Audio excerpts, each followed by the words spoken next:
As a 7-year-old boy living in the Arabian Peninsula, I was consistently told by my parents to always wear my shoes, and I understood why. I knew that shoes would protect my feet against the many threats to be found in the desert, such as snakes, scorpions, and thorns. One morning after a night's camping in the desert, I wanted to go exploring, but I did not want to bother putting on my shoes. I rationalized that I was only going for a little wander, and I would stay close by the camp.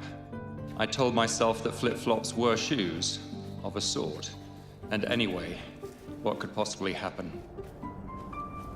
As I walked along the cool sand, in my flip-flops, I felt something like a thorn going into the arch of my foot. I looked down and saw, not a thorn, but a scorpion. The pain of the sting began to rise from my foot and up my leg. I grabbed the top of my leg to try and stop the searing pain from moving further, and I cried out for help. My parents came running from the camp. I sobbed while my parents loaded me into a car and set off across the desert towards the nearest hospital, which was over 2 hours away.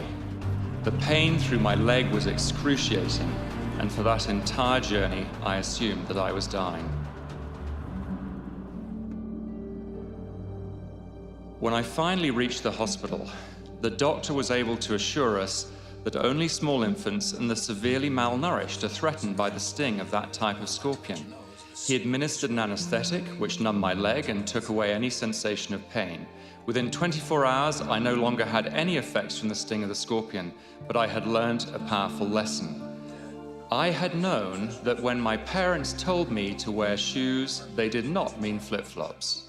But that morning in the desert, I disregarded what I knew to be right. I ignored what my parents had repeatedly taught me. I had been both lazy and a little rebellious, and I paid a price for it.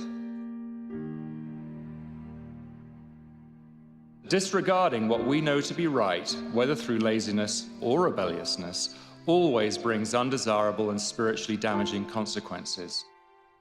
We find healing and relief only when we bring ourselves to the feet of the great physician, our Savior, Jesus Christ.